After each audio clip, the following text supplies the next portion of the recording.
তো আজকে হচ্ছে 19শে ডিসেম্বর 2022, আমাদের বার কাউন্সিল লিখিত ব্যাচ 2025-এর তৃতীয় ক্লাস এবং ফৌজদারি কার্যবিধির তৃতীয় ক্লাস। আজকে আমরা আলোচনা করব আমাদের যে সাজেশনের যে 3 নাম্বার প্রশ্ন, সেটা আলোচনা করব। দেখেন, 3 নাম্বার আমরা যদি প্রশ্নের দিকে দেখি, যে এখানে আলোচনা করা হয়েছে কখন তল্লাশি পরোয়ানা জারি করা যায়, মুদ্রা বা স্ট্যাম্প জাল করার যন্ত্রপাতি আছে এই মর্মে সন্দেহ হলে উক্ত স্থানে তল্লাশি করার পদ্ধতি কি।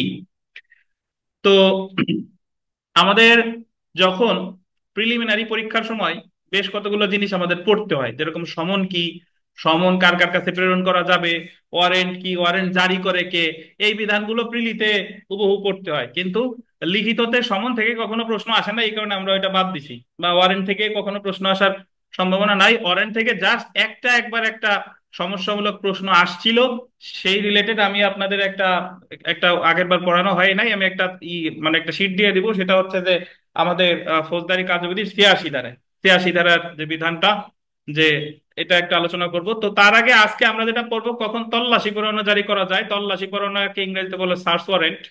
মুদ্রা বা স্ট্যাম্প জাল করা যন্ত্রপাতি আছে এই মর্মে সন্দেহ হলে উক্ত স্থান তল্লাশি করার পদ্ধতি কি। তো তার আগে আমাদের জানা দরকার যে তল্লাশি পরোয়ানা আসলে কখন দেয়। যে কোনো ব্যক্তিকে আদালত তাকে মানে হাজির হওয়ার জন্য সমন দিতে পারে। সমন দিলে হলো সে স্বপ্রণোদিত হয়ে হাজির হবে।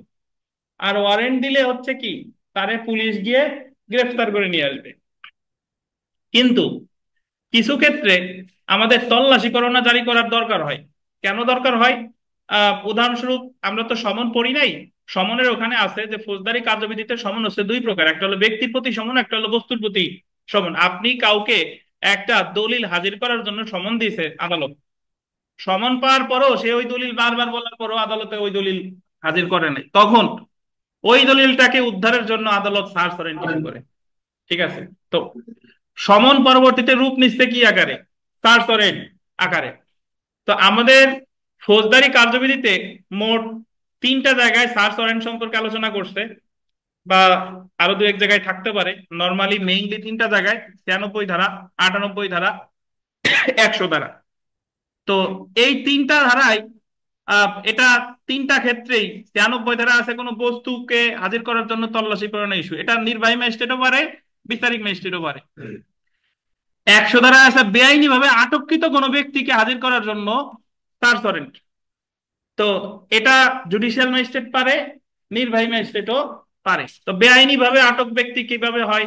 ওই যে একজনের ওয়াইফ রে আটকায় রেখে দিছে শ্বশুর বাড়ির লোকজন, তো স্বামী কি মামলা করতে পারে? তার উদ্ধারের জন্য 100 ধারার মামলা করতে পারে। বা ছোট বাচ্চারে দেখা করতে দেয় না, কি মামলা করতে পারে? 100 ধারার মামলা করতে পারে। এটা নির্বাহী ম্যাজিস্ট্রেটের কাছেও দায়ের করা যায়, এটা বিচারিক ম্যাজিস্ট্রেটের কাছেও দায়ের করা যায়। বাট 98 ধারায় যে সার্চ ওয়ারেন্ট এটা আছে, অবৈধ কোনো জিনিস, জাল বস্তু, এইগুলা তল্লাশির জন্য সার্চ ওয়ারেন্টের আবেদন করতে হয়। এই 98 ধারায় এখতিয়ার আছে শুধুমাত্র নির্বাহী ম্যাজিস্ট্রেটের, 98 ধারায় জুডিশিয়াল ম্যাজিস্ট্রেটের এখতিয়ার নেই। তো 98 ধারায় আমরা বিস্তারিত করবো, জাস্ট আপনাদের একটা ধারণা দেওয়ার চেষ্টা করলাম। তো ওই মুদ্রা স্ট্যাম্প জাল করার যন্ত্রপাতি আছে, এই জিনিসগুলো কি? অবৈধ জিনিস। জাল করার যন্ত্রপাতি আছে মানে জিনিসটা কি? অবৈধ। তো এই ধরনের জিনিস সন্দেহ হলে তল্লাশি করার জন্য সার্চ ওয়ারেন্টের আবেদন করব কত ধারায়? 98 ধারায়। বুঝতে পারছেন? তো তার মানে আমরা প্রাথমিকভাবে যেটা বললাম, যে সার্চ ওয়ারেন্টের ইস্যু করতে পারে, মানে বিচারিক ম্যাজিস্ট্রেট পারে, নির্বাহী ম্যাজিস্ট্রেটও পারে। বাট নির্বাহী ম্যাজিস্ট্রেট সকল ক্ষেত্রেই পারে, বিচারিক ম্যাজিস্ট্রেট পারে শুধুমাত্র 96-তে আর কততে, বিচারিক ম্যাজিস্ট্রেট পারে 96-তে আর 100-তে। আর নির্বাহী ম্যাজিস্ট্রেট 96, 98, 100 সব ক্ষেত্রেই পারে। অর্থাৎ আপনি সার্চ ওয়ারেন্টের মামলা যদি করতে চান, পিটিশন আকারে করে, তো এটা শেয়ার মামলা বলে না, আপনি এটা ইচ্ছা করলে জুডিশিয়াল ম্যাজিস্ট্রেট কোর্টেও দায়ের করতে পারেন, নির্বাহী ম্যাজিস্ট্রেট কোর্টেও দায়ের করতে পারেন। বাট যদি সেটা 98 ধারার মধ্যে পড়ে, তাহলে আপনাকে মামলাটা জুডিশিয়াল ম্যাজিস্ট্রেট কোর্টে করলে হবে না, করতে হবে কোথায়? নির্বাহী ম্যাজিস্ট্রেট কোর্টে। জি। তো এছাড়া যে সার্চ ওয়ারেন্ট যখন কার্যকর করা হয়, যখন কোনো স্থান তল্লাশি করা হয়, কোনো ব্যক্তিকে তল্লাশি করা হয়, তখন যে বিধিবিধান, এটা 102, 103 বা পরবর্তী ধারাগুলোতে আলোচনা করা হয়েছে। আমরা সরাসরি উত্তরে চলে আসি। তো দেখেন, ভূমিকায় যদি আমরা আসি, কোনো বস্তুকে হাজির করার জন্য বা কোনো বেআইনি ভাবে আটককৃত কোনো ব্যক্তিকে হাজির করার জন্য ফৌজদারি আদালতে তল্লাশি পরোয়ানা বা সার্চ ওয়ারেন্ট জারি করে থাকে। কোনো ব্যক্তিরে তল্লাশি করে হাজির করার জন্য অথবা কি কোনো বস্তুকে। সাধারণত সমন ইস্যু করার পরেও যদি কোনো দলিল বা বস্তু হাজির করা না হয়, বা যদি কোনো ব্যক্তিকে অবৈধভাবে কেউ আটক রাখে, তল্লাশি পরোয়ানা ইস্যু করে। রুবেল ভাই, একদম ঠিক আছে। এনআইডি নাম্বার ভুল হয়েছে। তো ঠিক করার জন্য ওই যে সাবজেক্ট করে দিয়ে করা যাবে না? যখন তল্লাশি পরোয়ানা জারি করা যায় একটু পড়ি দেখেন। ফৌজদারি কার্যবিধির 96, 98, 99 ক 100 ধারায় তল্লাশি পরোয়ানা জারি করা যায়। একটু আগে আলোচনা করেছিলাম 3 ধারা, বাট এই জায়গায় আরো এক ধারা আছে, সেটা হলো কত ধারা? 99 ক। বাট মেইনলি 3টা ধারাই। 99 ক একটা বিশেষ ক্ষেত্রে, সেটা আলোচনা করে পরে। তো 96 ধারাটা দেখেন। 96 ধারা বলছে দলিল হাজিরের জন্য যে কোনো ম্যাজিস্ট্রেট তল্লাশি পরোয়ানা জারি করতে পারে, দলিল বা বস্তু। 93 ধারা হলো আগে কাউরে দলিল বা বস্তু হাজিরের জন্য সমন দিছিল, বাট সে সমনটা কি অমান্য করছে, অথবা আদালত যদি যৌক্তিক মনে করে যে অমুকের কাছে অমুকের কাছে এই দলিলটা আছে, তাহলে আদালত কোনো সমন টমন ছাড়া সরাসরি কি সার্চ ওয়ারেন্ট দিতে পারে। 98 ধারা দেখেন। 98 ধারায় চোরাই মাল, জাল দলিল, অশ্লীল বস্তু রাখা, বিক্রয় করার জন্য ব্যবহৃত সাবজেক্ট কোড যদি খুঁজে পাওয়া যাচ্ছে না। বা নির্বাহী ম্যাজিস্ট্রেট তল্লাশি পরোয়ানা জারি করতে। আরে ভাই, কেটে দেন, ওই জায়গায় আলাদা একটা পয়েন্ট হয়ে গেছে মনে হয়, নাকি আছে নাকি? ওই লাইনের অংশ হবে নির্বাহী ম্যাজিস্ট্রেট তল্লাশি পরোয়ানা জারি করতে পারে। তাহলে 98 ধারায় একটা জিনিস দেখেন, চোরাই মাল, জাল দলিল, অশ্লীল বস্তু বিক্রয় রবি করার ভাই, জন্য এই সাবজেক্ট বাড়ি, কোড খুঁজে পেতেছি না। ব্যবহৃত ওই বাড়ি হয়ে গেছে, সরি ঠিক আছে, বাড়ি বিক্রয় করার জন্য ব্যবহৃত বাড়ি তল্লাশির জন্য জেলা ম্যাজিস্ট্রেট বা নির্বাহী ম্যাজিস্ট্রেট তল্লাশি পরোয়ানা জারি করতে পারে। 98 ব্র্যাকেটে একটু লিখে রাখেন যে স্থান তল্লাশি। 98 ধারার আর এক নাম কি? স্থান তল্লাশি। আমাদের ব্যাংকে না অনেক সেভিং করতে হবে।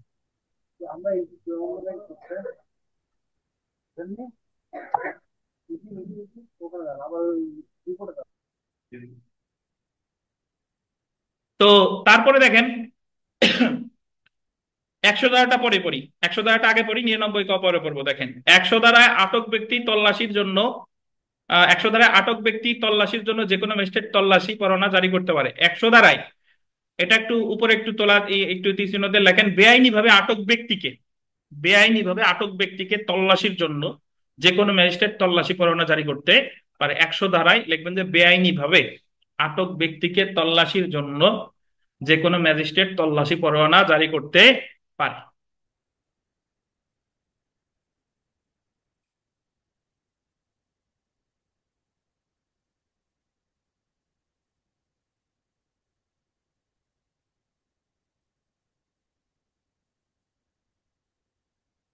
99 কর প্রেক্ষাপটটা আমি একটু আলোচনা করি। 99 কতে হচ্ছে, যারা প্রিলিমিনারিতে আমরা পড়েছিলাম যে সরকার কোনো সংবাদপত্র, পুস্তক, এগুলাতে যদি মানহানিকর কোনো বিষয় প্রকাশিত হয়, প্রধানমন্ত্রী, রাষ্ট্রপতি, প্রধান বিচারপতি বা সংসদের স্পিকার সম্পর্কে, বা অন্য কোনো অবৈধ বা অশ্লীল জিনিস থাকলে সেটা সরকার কি করতে পারে? বাজেয়াপ্ত করতে পারে। ঠিক আছে। 99 কতে। তো 99 কতে বাজেয়াপ্ত করলে আমি একটু আপনাদের মনে করাই দিই, এটা বাজেয়াপ্ত করতেছে কিন্তু সরকার, পারপেইটেড করতেছে কে? সরকার।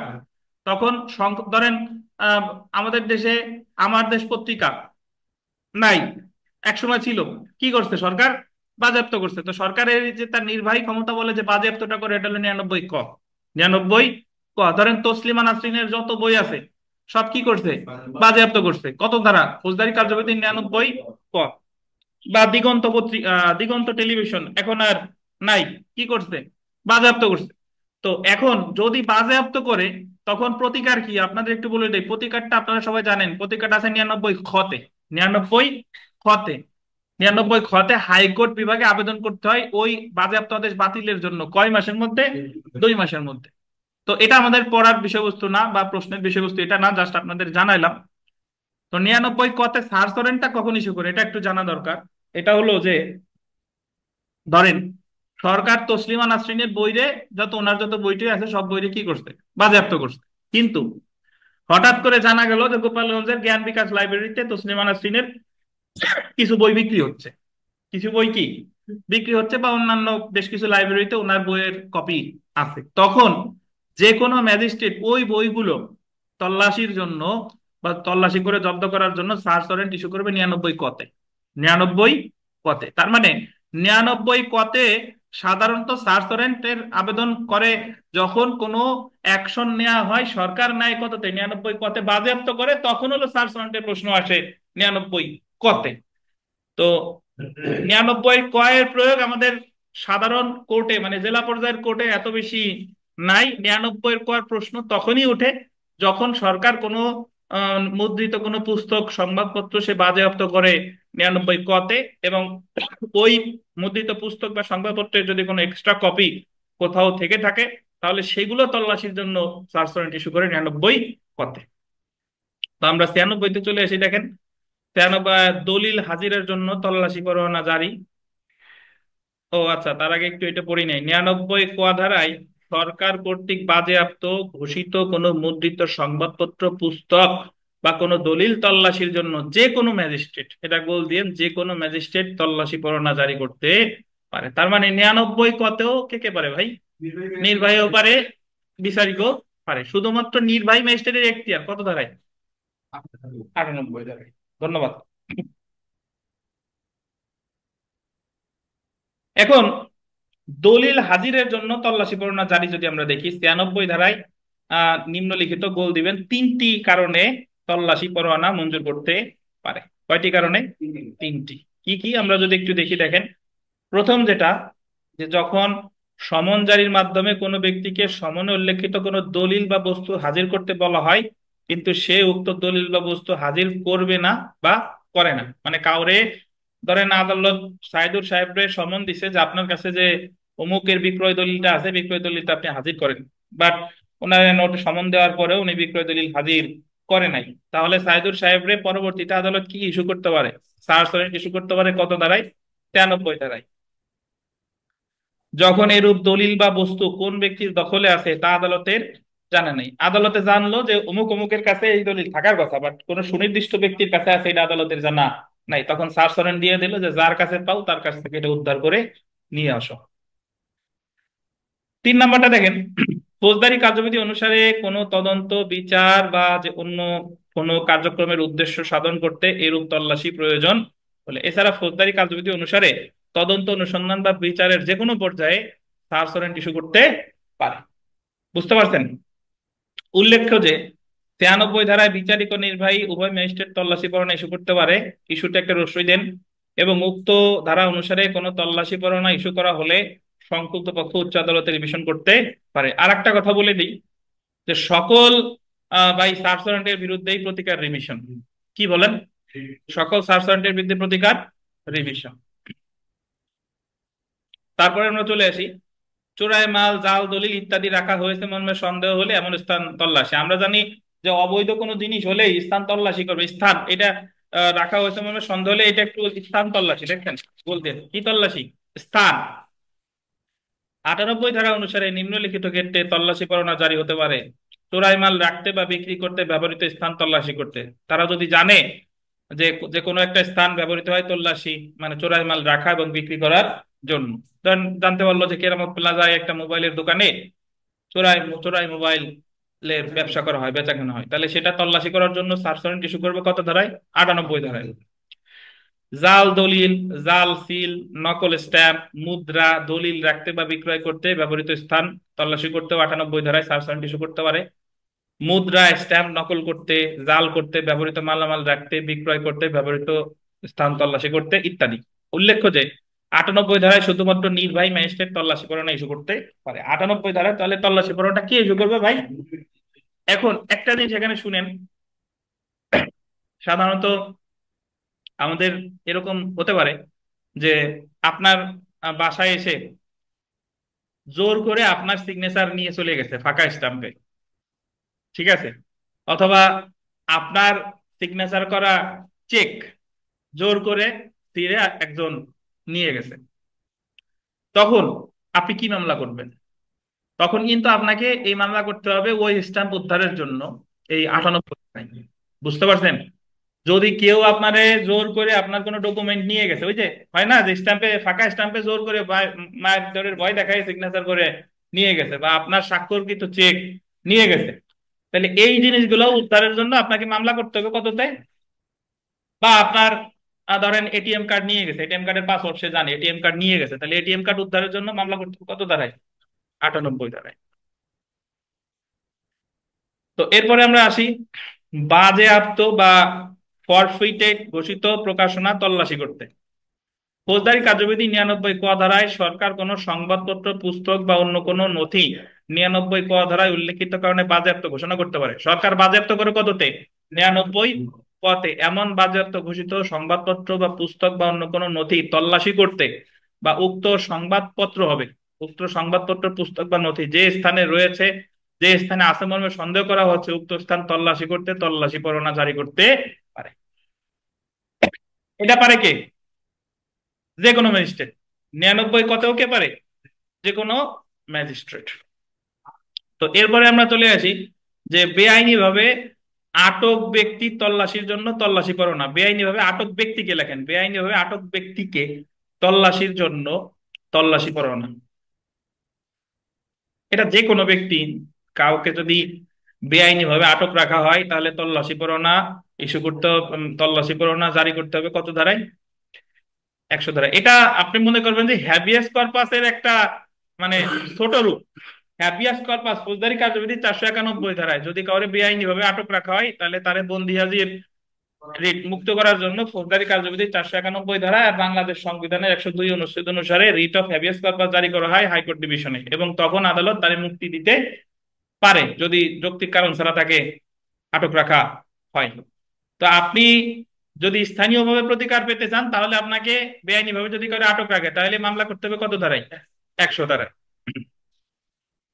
100 ধারায় বেআইনিভাবে আটক ব্যক্তির তল্লাশির জন্য তল্লাশি পরোয়ানার আদেশ দিতে পারে। অর্থাৎ কোনো ব্যক্তিকে যদি এমন পরিস্থিতিতে আটক রাখা হয় যা বিশ্বাস সৃষ্টি করে যে উক্ত আটক একটি অপরাধ হবে, সেক্ষেত্রে উক্ত ব্যক্তিকে উদ্ধার করে ম্যাজিস্ট্রেটের নিকট হাজির করতে তল্লাশি পরোয়ানা জারি করতে পারে। উল্লেখ্য যে 100 ধারায় বিচারিক ও নির্বাহী উভয় ম্যাজিস্ট্রেটই তল্লাশি পরোয়ানা ইস্যুতে একটা রসইদিন ইস্যু করতে পারে, এবং উক্ত ধারা অনুসারে কোনো তল্লাশি পরোয়ানা ইস্যু করা হলে সংক্ষুব্ধ পক্ষ উচ্চ আদালতে রিভিশন দায়ের করতে পারে। আপনি একটা জিনিস মনে রাখবেন যে তল্লাশি পরোয়ানা মানেই প্রতিকার কি ভাই? রিভিশন, উচ্চ আদালতে রিভিশন। তো আমরা প্রশ্নের পরবর্তী অংশে যেটা সেটাই চলে আসি। ওখানে প্রশ্ন আছে যে মুদ্রা বা স্ট্যাম্প জাল করার যন্ত্রপাতি আছে মর্মে এমন স্থান তল্লাশি করার পদ্ধতি। মুদ্রা বা স্ট্যাম্প জাল করা যন্ত্রপাতি আছে এরকম কোন স্থানের কথা যদি আপনি জানেন তাহলে তল্লাশি পরোয়ানার আবেদন করবেন কত ধারায়? কত ধারায়? 98 ধারায়। 98 ধারায় না? আর তাহলে সাইদুর সাহেব একটু বলেন তো যে 96 সাথে 98 প্রকৃতপক্ষে পার্থক্য কি? ওটাও বস্তু এটাও বস্তু, পার্থক্য কি জানেন? ছিল দলিল, দলিল দস্তাবেজ যদি কারো কাছে দখল যেটা সে আগে করতেছে না এই জন্য। আর 98টা ছিল আপনার জাল স্ট্যাম্প বা নিষিদ্ধ ঘোষিত হম হম হম। বাজেয়াপ্ত করে বই। 96 মানে এই জিনিসটা বৈধ, ঠিক আছে, অবৈধ না। আর জাল স্টাম্প স্টাম্প এগুলা কি? অবৈধ। কোন স্থানে চোরাই মাল, জাল দলিল, মুদ্রা, টিকিট, স্ট্যাম্প, জাল করা যন্ত্রপাতি, অশ্লীল বস্তু ইত্যাদি মজুত বা বিক্রয় করা হয় বলে সন্দেহ হলে তল্লাশি পরোয়ানা জারি করে সে স্থানে তল্লাশি করা যাবে, যা ফৌজদারি কার্যবিধির 98 ধারায় আলোচনা করা হয়েছে। 98 ধারার অধীন তল্লাশি পরোয়ানার ভিত্তিতে তল্লাশি করার সময় এটা গোল দিবেন 102 ও 103 ধারার বিধান অনুসরণ করতে হয়। শুধু 98 ধারা না, যে কোনো তল্লাশির ক্ষেত্রেই অনুসরণ করতে হবে কত কত ধারা? 102 আর 103।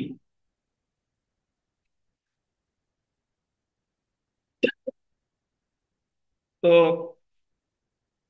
তল্লাশি করার পদ্ধতি দেখেন, ধারা 98 অনুসারে তল্লাশি পরোয়ানা জেলা ম্যাজিস্ট্রেট বা বিশেষ ক্ষমতাপ্রাপ্ত নির্বাহী ম্যাজিস্ট্রেট কনস্টেবল পদের উপরে কোনো পুলিশকে উক্ত স্থান তল্লাশি করার ওই ধরনের যন্ত্রপাতি দখলে নেওয়ার নির্দেশ দিবেন। 98 ধারা অনুসারে যে তল্লাশিটা করা হবে তো সেটা তো নির্দেশ দেয় কে ভাই? জেলা ম্যাজিস্ট্রেট অথবা নির্বাহী ম্যাজিস্ট্রেট। আর কোন পদের উপরে? কনস্টেবল পদের উপরে। কনস্টেবল পদের উপরে কাউকে তল্লাশি স্থান তল্লাশি করার বা দখলে নেওয়ার নির্দেশ দিবেন। তো ধারা 102 অনুসারে তল্লাশির স্থান বন্ধ থাকলে দায়িত্বপ্রাপ্ত ব্যক্তি পরোয়ানা দেখালে সেখানে বসবাসকারীরা দায়িত্বপ্রাপ্ত ব্যক্তিকে প্রবেশের সুযোগ দেবে। ধরেন যে জায়গা তল্লাশি করতে যাবে, দেখা গেলো সেটা তালা দেওয়া, বা সে জায়গা মানুষ বসবাস করতেছে, আপনি একজনের ঘরে যাবেন, তখন তারে অবশ্যই সার্চ ওয়ারেন্টের কপি দেখাতে হবে। যদি উক্ত স্থানে প্রবেশ না করা যায়, ধরেন সে ঢুকতে দিচ্ছে না বা ঘর তালা দেওয়া আছে, চাবি দিচ্ছে না, তাহলে দায়িত্বপ্রাপ্ত ব্যক্তি ফৌজদারি কার্যবিধির 48 ধারায় বর্ণিত পদ্ধতি অনুসরণ করবেন। ফৌজদারি কার্যবিধির 48-এ কি আছে আমি একটু মনে করাই দিই। যে ওই ভাঙার দরকার হইলে ভাঙবে, তারে ঠেলা দেওয়ার দরকার হইলে ঠেলা দিবে, ঠিক আছে, যা করার দরকার করবে। জি জি, পরিস্থিতি বুঝে। বুঝছেন? তো তারপরে দেখেন 103 ধারা অনুসরণ করে সাক্ষীর উপস্থিতিতে তল্লাশি করতে হবে। সাক্ষী, অবশ্যই সাক্ষীর উপস্থিতিতে তল্লাশিটা করতে হবে। এক্ষেত্রে 2 বা ততোধিক স্থানীয় সাক্ষী প্রয়োজন।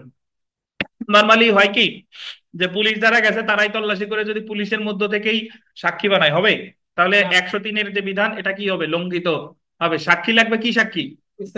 স্থানীয় সাক্ষী।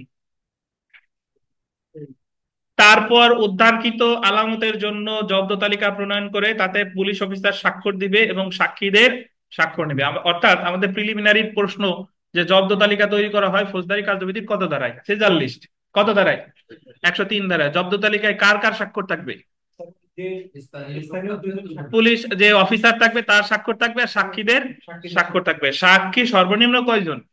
2 জন, বাট ইচ্ছা করলে আরো বেশিও থাকতে পারে।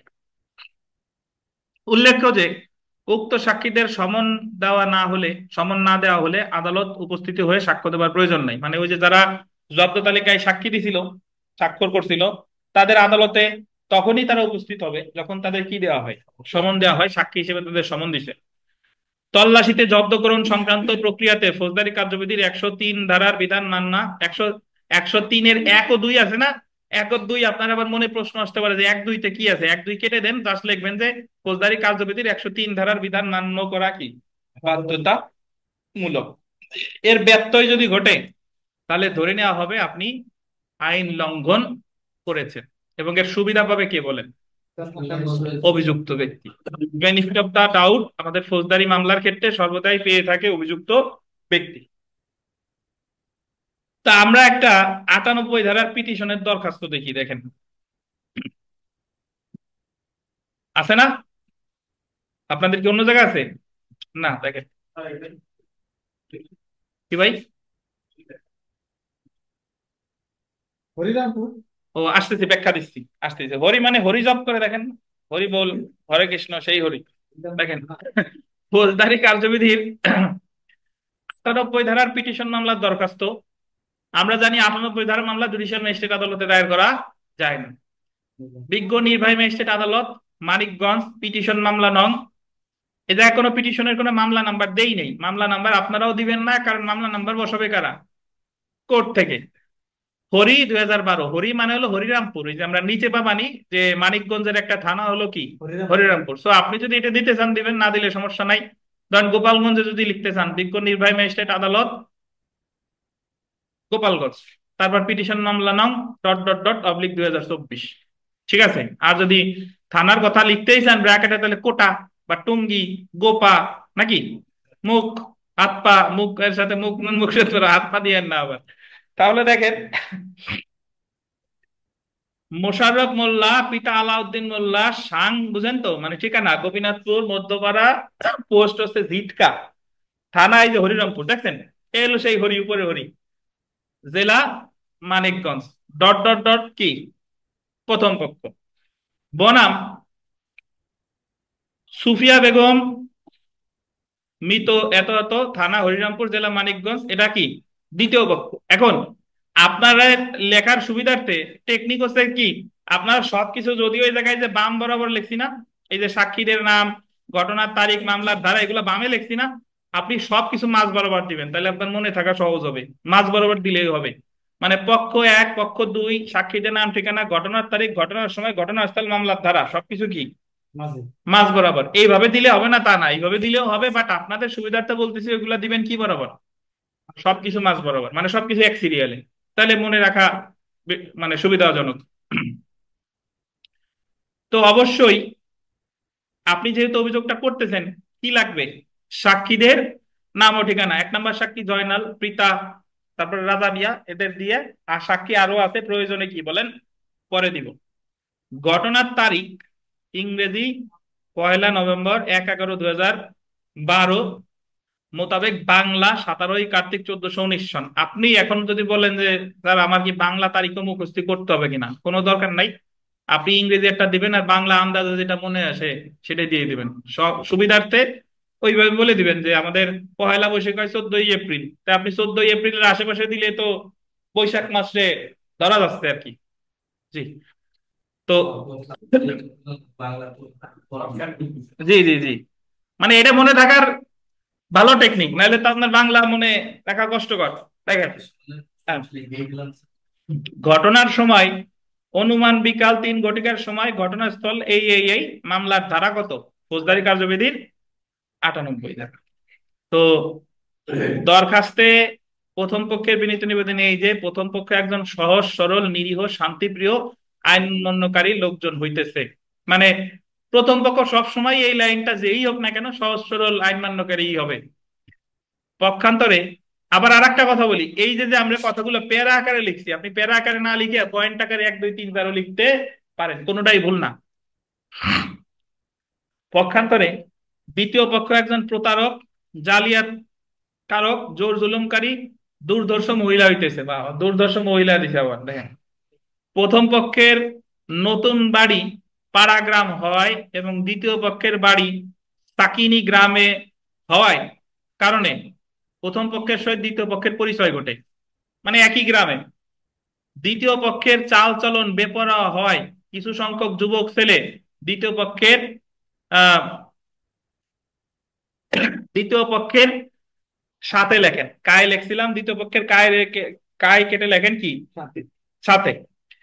যুবক ছেলে মানে মহিলার তো দুর্ধর্ষ মহিলা বলছে না, তা ওনার মানে ওনার সাথে উনি ছেলেদের সাথেও চলাফেরা করে। প্রথম পক্ষ দ্বিতীয় পক্ষের চলাফেরা সম্পর্কে প্রতিবাদ করিলে উক্ত সত্যিতার জের ধরিয়া ঘটনার দিন ও সময়ে দ্বিতীয় পক্ষ কয়েকজন যুবক বখাটে ছেলে সঙ্গে নিয়ে ঘটনাস্থলে পৌঁছাইয়া প্রথম পক্ষের নিকট হইতে জোরপূর্বক 150 টাকার নন জুডিশিয়াল 3 ফর্দ ও 50 টাকার স্টাম্প 3টি ও 50 টাকার স্টাম্পে আহ স্টাম্প কয়টা 3টি প্রথম পক্ষের স্বাক্ষর নাই।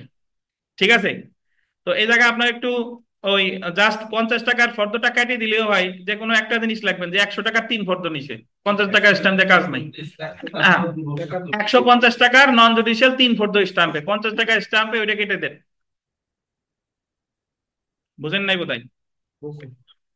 জাস্ট ভাষাটাও এরকম যে 150 টাকার নন জুডিশিয়াল 3 ফর্দ স্ট্যাম্পে পক্ষের স্বাক্ষর নাই, প্রথম পক্ষের স্বাক্ষর নাই। ঠিক আছে। জোরপূর্বক দ্বিতীয় পক্ষগণ সঙ্গে থাকা অজ্ঞাতনামা যুবককে দিয়ে বলাই যে এই বিষয়ে লইয়া কাউকে কিছু বললে প্রথম পক্ষ প্রাণী মারিয়া ফেলিবে।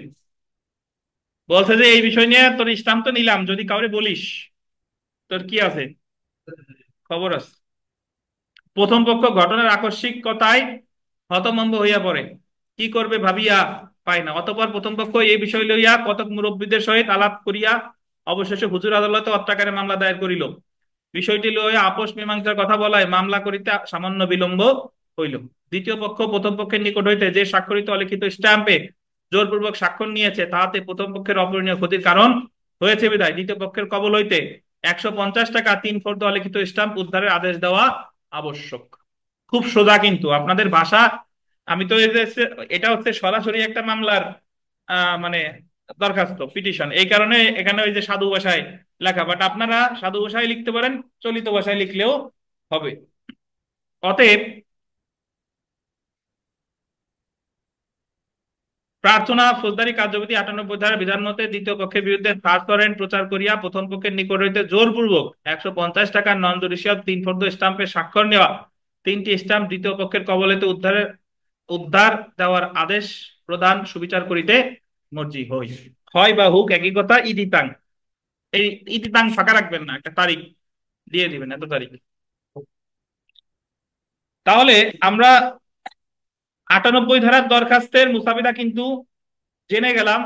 98 ধারার দরখাস্তের মুসাবিদা ওই যে প্রথমে প্রথম পক্ষ বনাম দ্বিতীয় পক্ষ, সাক্ষীদের নাম, ঘটনাস্থল, ঘটনার তারিখ, তারপরে সময়, তারপরে কি ধারা, এই তো কথা। তারপরে বিনীত নিবেদন এই যে আপনি পয়েন্ট পয়েন্ট আকারেও লিখতে পারেন, বা যে ঘটনাগুলো ঘটছে আপনি এটা ফ্যাক্ট আকারেও লিখতে পারেন। খুব সোজা কিন্তু। আচ্ছা, এখন আমরা চলে আসি ফৌজদারি কার্যবিধির 100 ধারার পিটিশনের মামলার দরখাস্ত। কত ধারার মামলা? 100 ধারা। বিজ্ঞ নির্বাহী ম্যাজিস্ট্রেট আদালত মানিকগঞ্জ, পিটিশন মামলা নক শিবা। শিবা আগে তা বলতে পারেন যে হরি, এবার আইছে শিবা। শিবা মানে হচ্ছে, হ্যাঁ। তো দেখেন, আনসার আলী পিতা শুকল প্রামাণিক প্রামাণিক সাং দাসকান্দি, এই ডট ডট প্রথম পক্ষ। থানা কি দেখছেন? শিবালয়। তো ওই বয়ের আকারটা আগে হয়ে গেছে, একটু ঠিক করে দেন। শিবালয় মানে বয় আকার হবে না, পাইছেন? দেখছেন? শিবালয়। বনাম, বনাম যে কয়জন আপনার মন চাই সেই কয়জন দিবেন, এবং আমরা সব ঠিকানা এক জায়গায় দিব, যে 1 নম্বর এত পিং অমুক, 2 নম্বর এত পিং অমুক, 3 নম্বর এত পিং অমুক, সর্বসাং এই, থানা জেলা এই, শেষ, দ্বিতীয় পক্ষ। তাহলে আমার লিখতে সুবিধা হবে। এবং এখানে একটা জিনিস দেখেন, যে আমার এই জায়গায় ভিকটিম এবং ভিকটিমকে সেটা লিখতে হবে 100 ধারায়। এবং ভিকটিম 100 ধারা মানে কি? কাউরে তো বেআইনি ভাবে আটক রাখছে, সো এই জায়গায় আমার লিখতে হবে ভিকটিম রেশমা স্বামী আনসার আলী। তো এই জায়গায় যে পিটিশন মামলাটা করতেছে সে হচ্ছে রেশমার কি বলেন তো, হাজবেন্ড। জি। তো যেটা আপনাদের শিখাইলাম, আপনি ইচ্ছা করলে সাক্ষীদের নাম ঠিকানা এটা কি এই একই মাঝখান বরাবর লিখে দিতে পারেন, বাম পাশে না এসে। বুঝাইতে পারলাম কি? মানে যে ভিকটিম বা প্রথম পক্ষ দ্বিতীয় পক্ষ যে জায়গায় লিখছি না, সেই জায়গায় সাক্ষীদের নাম ঠিকানা, ঘটনার তারিখ, ঘটনার সময় বা মামলার ধারা সব এক জায়গায় এক সিরিয়াল লিখলে হবে। আবার এই পাশে দিলেও হবে, আবার না দিলেও হবে, তখন নাম্বার একটু কম পাবেন। মানে হতাশ হওয়ার মতো কোনো কারণ নাই। দেখেন, তো ধন্যবাদ। শুনেন, ফাইলিং দেখবেন যে আমাদের গোপালগঞ্জে জায়গা বাঁচানোর জন্য, কাগজ বাঁচানোর জন্য, বা এটা ট্রেডিশন প্রথা, আমরা ওই একভাবেই করি, যে আগে হচ্ছে আপনার ওই বাদীর নাম, আসামির নাম, সাক্ষীর নাম। বাট আপনি যখন ঢাকা বা অন্যান্য শহরগুলোতে যাবেন, দেখবেন যে তারা ওইভাবে লেখা নাই, বাট দুইটাই সঠিক। আপনি এখন পরীক্ষার আপনার, আমরা যেটা করি গোপালগঞ্জ কোর্টে, সেটা কোর্ট প্র্যাকটিসের ক্ষেত্রে ঠিক আছে, বাট আপনি যখন খাতায় ওই 3 সিরিয়ালে লিখতে যাবেন, তখন আপনার লক্ষ্য তো বড় বড়, বা এক সিরিয়ালে হবে না, ভালো দেখা যাবে না। বুঝতে পারছেন? তো আমাদের জন্য পরীক্ষার খাতায় লেখার ক্ষেত্রে এই ফরম্যাটই বেস্ট। জি। ওদের তো কম্পিউটারে টাইপ করে দিলে ছোট ছোট, হ্যাঁ হ্যাঁ, তা লিখতে গেলে তো মার্জিনটা দিয়ে লিখতেই পারে। গোপালগঞ্জের নিয়মে লিখলেও হবে পিয়াল, আপনি গোপালগঞ্জ লিখলেও হবে। তো আপনি সব জায়গায় গোপালগঞ্জ আদালত লিখে দেবেন, সমস্যা নাই। গোপালগঞ্জের নিয়মে লিখলেও হবে, বাট গোপালগঞ্জে লিখলে তো আপনার সমস্যা নাই, বাট তখন সেই ক্ষেত্রে আপনার ওই ছোট ছোট করে 3টা সিরিয়াল দিতে হবে আর কি। হবে, দুইটাই সঠিক, কোনোটাই ভুল নয়। তো সাক্ষীগণের নাম ঠিকানা মোটামুটি যারা যারা মন চায় সাক্ষী দিবেন, তারপরে ঘটনার তারিখ দিবেন, ঘটনার সময় দিবেন, এবং মামলার ধারা। তো এই জিনিসগুলা এই বাম পাশে না লিখে কিভাবে লিখলে হয় বলেন? মাঝ বরাবর লিখলেও হয়। এখন যেহেতু আহ, মানে আজ করা যাচ্ছে, যেহেতু হাজবেন্ড 100 ধারার মামলা করতেছে, তার মানে ধরে নেওয়া যায় তার ওয়াইফরে কেউ অবৈধভাবে আটকে রাখছে, এবং অবৈধভাবে আটকে রাখার অধিকারী কারা? শ্বশুর বাড়ির লোকজন। এটাই এই বিস্তারিত বর্ণনা আছে। আপনারা ইচ্ছা করলে অন্য কোনো বাচ্চার উদাহরণও দিতে পারেন, মানে যা মন চাই। ধরেন আহ, আমরা আমরাও মামলা করতে পারি কিভাবে, যে আমাদের স্টুডেন্ট তানবীর রে অবৈধভাবে আটক রাখছে ওই দিগেলের লোকজন, তখন আমরা ভিকটিম এসছে এই জায়গায় তানবীর, আমরা ওই যে আলম ভাই বাদী হয়ে মামলা করলো, আমরা ধরেন এই জায়গায় এই কয়জনের সাক্ষী। জি, দেখেন। তো তো দরখাস্তকারী প্রথম পক্ষের সবিনয় নিবেদন এই যে, এবং এখানে আর একটা জিনিস, গুরুত্বপূর্ণ জিনিস দেখেন, এখানে কিন্তু প্রথম পক্ষ আর দ্বিতীয় পক্ষ বলতেছে। বাদী বিবাদী না, কি বলতেছে? প্রথম পক্ষ আর দ্বিতীয় পক্ষ। দরখাস্তকারী প্রথম পক্ষের সবিনয় নিবেদন এই যে প্রথম পক্ষ একজন সহজ সরল আইন মান্যকারী শান্তিপ্রিয় লোক হইতেছে, পক্ষান্তরে দ্বিতীয় পক্ষগণ হারমাত। হারমাত বুঝেন?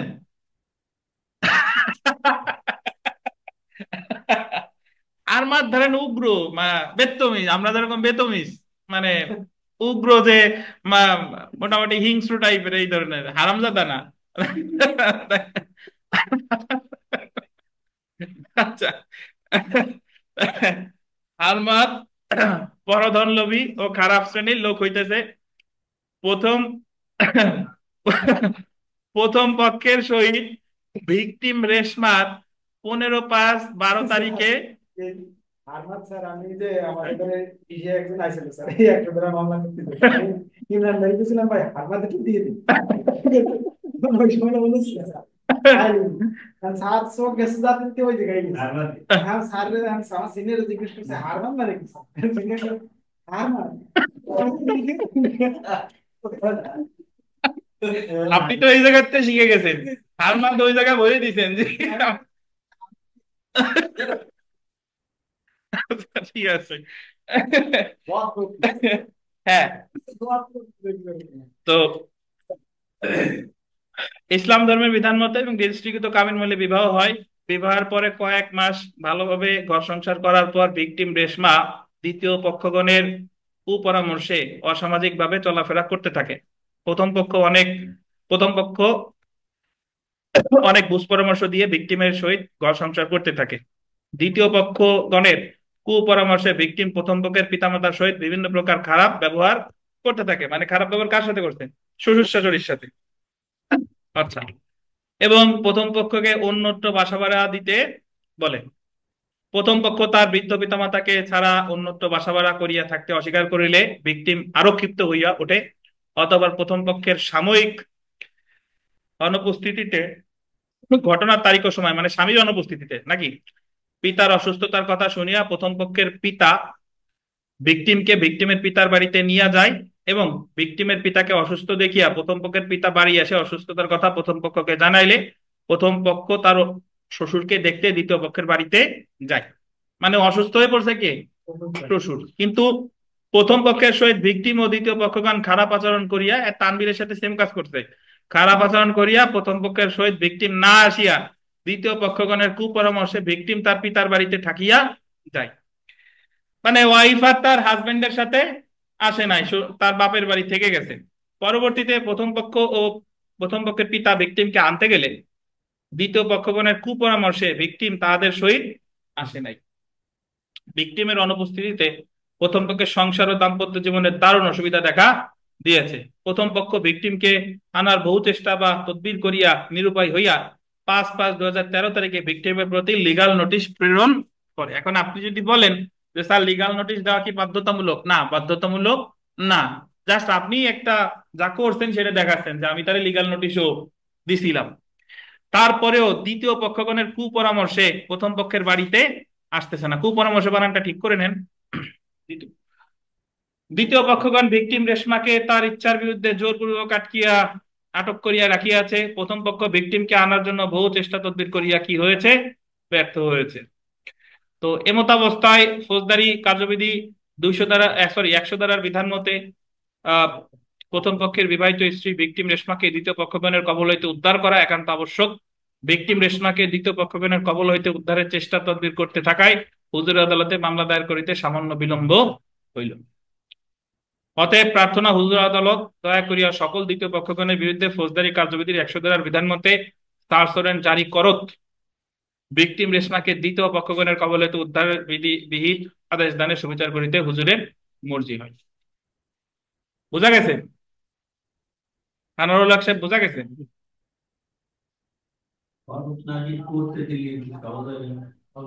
সহজ হয়, বাট কোর্ট কাছারির আলাদা একটু ভাষা ব্যবহার করে, তাই আপনি দিয়ে দেবেন, সমস্যা কি? সহজের তো কোনো সীমা নাই, আবার কঠিনের কোনো সীমা নাই। দেখেন তো আমরা এখন দেখি যে ফৌজদারি কার্যবিধি 200 ধারার পিটিশন মামলায় দ্বিতীয় পক্ষের পক্ষে লিখিত আপত্তি দাখিল, মানে যাদের বিরুদ্ধে মামলা করতে তারা ইচ্ছা করলে কি দিতে পারে? লিখিত আপত্তি দিতে পারে। এখন লিখিত আপত্তি ওই লেখার সিস্টেম একই, এই জায়গায় আপনার সাক্ষী দেওয়ার কাম নাই, জাস্ট ধারা বিষয় দিয়ে সে প্রথম পক্ষ যে যে দাবিগুলো করে গেছে সেই দাবিগুলো আপনি কি করবেন, অস্বীকার করবেন, যে তার সাথে এরকম কোনো মানে এরকম কোনো খারাপ আচরণ করাই নাই, বরং সে অত্যাচার করে আমারে বাপের বাড়ি পাঠাই দিছে এবং যাবতীয় যে বর্ণনা দিছে সবকিছু কি মিথ্যা। বুঝতে পারছেন? তাহলে এটা আমরা যদি একটু দেখি যে বিজ্ঞ নির্বাহী ম্যাজিস্ট্রেট আদালত মানিকগঞ্জ পিটিশন মামলা নং এত ঘি দেছে ঘি, এটা আবার ওই যে মাখন ঘি, ঘি না, এটা হলো ঘিওর। ঠিক আছে। এই আনারুল হক সাহেব, আপনার কাছে একটা প্রশ্ন করি, বলেন তো যে 100 ধারার পিটিশন মামলা কোন আদালতে দায়ের করতে হয়? কোন ম্যাজিস্ট্রেট? আর কোথাও দায়ের করা যায় কিনা?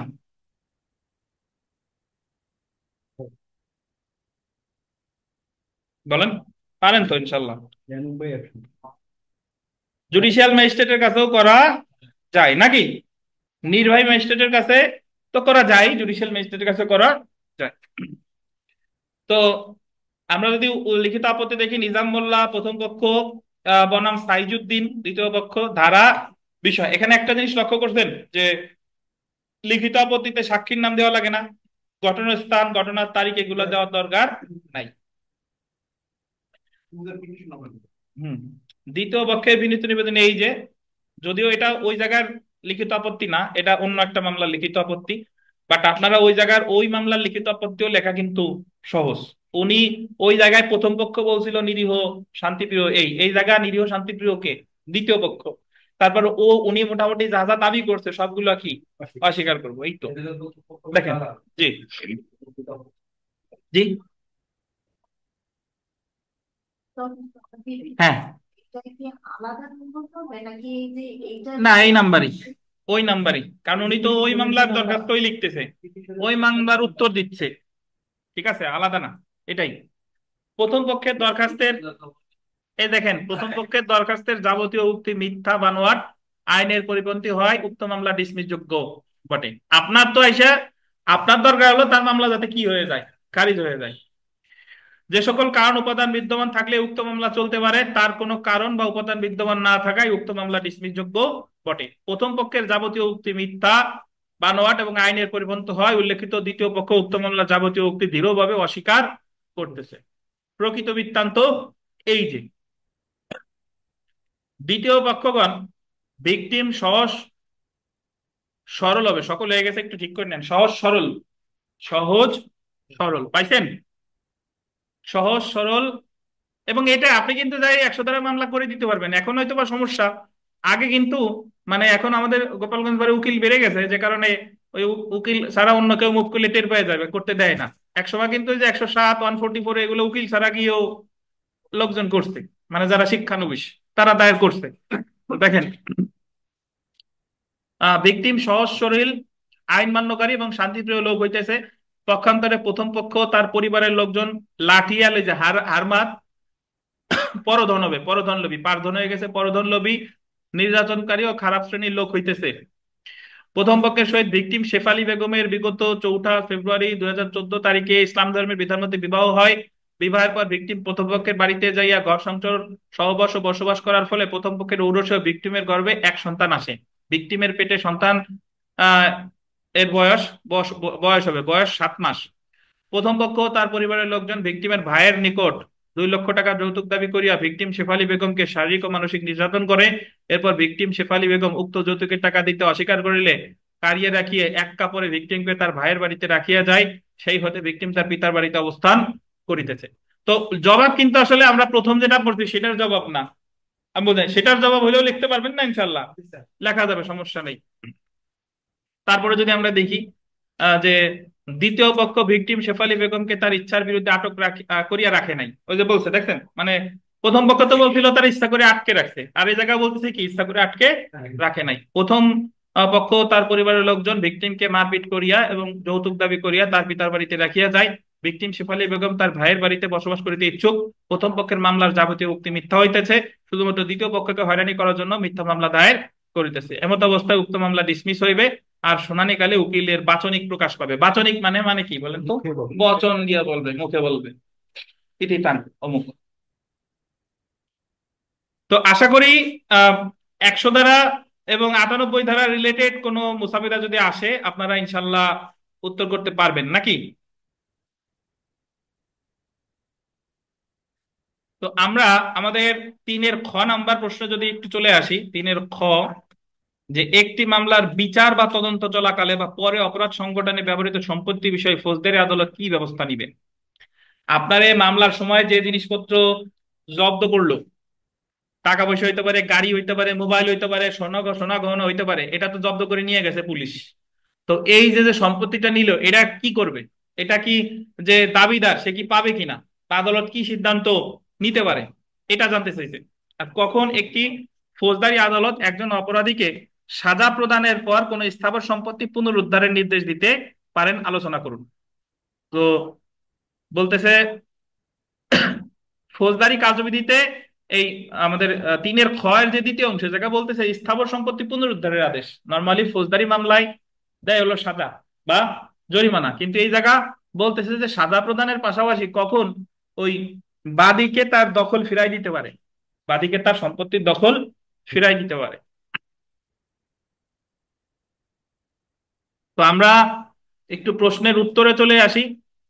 তো উত্তরে আসার আগে আমি আপনাদের একটু আলোচনা করি, সেটা হলো যে অপরাধ সংগঠনে যে জিনিসগুলো ব্যবহৃত হয়, ধরেন একটা মাইক্রোবাসের মধ্যে হত্যাকাণ্ড সংঘটিত হয়েছে।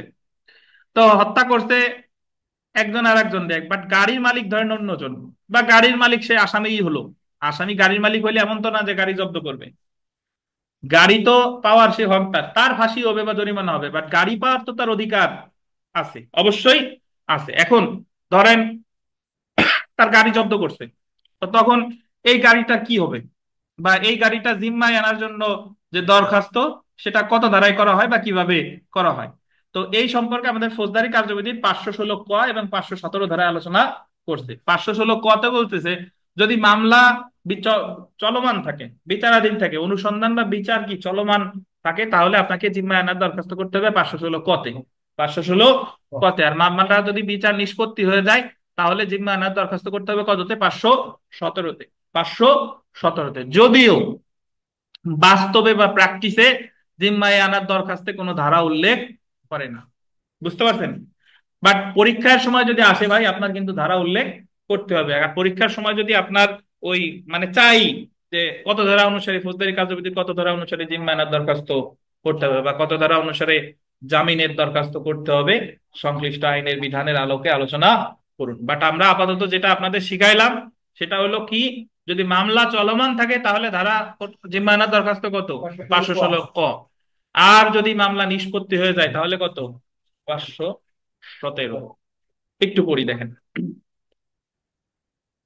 বিচার চলাকালে সম্পত্তির হেফাজত। ফৌজদারি কার্যবিধি 516 ক ধারার অধীন সম্পত্তির বিষয়ে কোনো অপরাধ সংঘটিত হলে বা অপরাধ করার জন্য উক্ত সম্পত্তি ব্যবহার করা হলে আদালত অনুসন্ধান বা বিচারের সময়, আন্ডারলাইন করেন, অনুসন্ধান বা বিচারের সময়, পাইছেন, উক্ত সম্পত্তি হাজির করার নির্দেশ দিবে। তখন উক্ত সম্পত্তির যথাযথ হেফাজতের জন্য আদালত উপযুক্ত আদেশ দিবেন। যদি সম্পত্তিটি প্রাকৃতিক কারণে দ্রুত ক্ষয়শীল হয় তাহলে আদালত তা বিক্রি করার বা অন্য উপায়ে হস্তান্তর করার আদেশ দিতে পারে।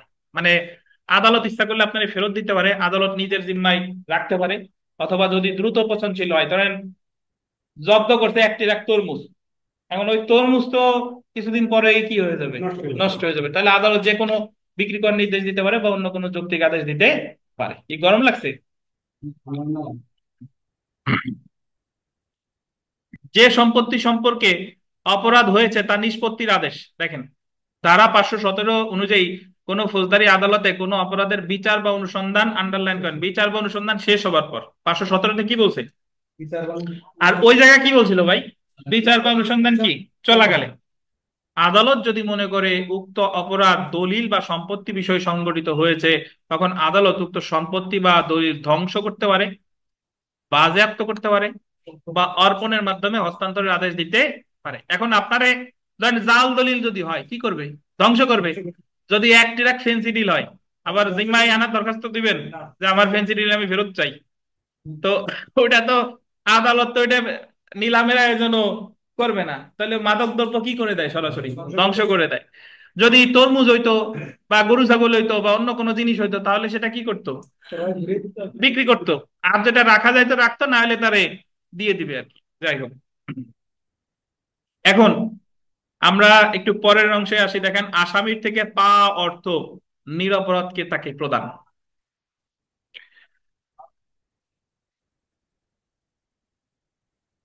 ফৌজদারি কার্যবিধির একটু পড়ি, তারপরে ব্যাখ্যা দিই। দেখেন, ফৌজদারি কার্যবিধির 519 ধারা অনুসারে, আন্ডারলাইন করবেন, চুরি বা চোরাইমাল সংক্রান্ত অপরাধে দণ্ডিত ব্যক্তি হতে না জেনে ক্রয় করলে, আমাদের জাকারিয়া সাহেব পুরাতন মার্কেট থেকে ধরেন সেকেন্ড হ্যান্ড মোবাইল ক্রয় করছে, উনি তো জানে যে এই আইফোনটা আসল, বাট অ্যাকচুয়ালি যার কাছ থেকে কিনছে সে হচ্ছে ওটা কি মাল বিক্রি করছে, চোরাই মাল।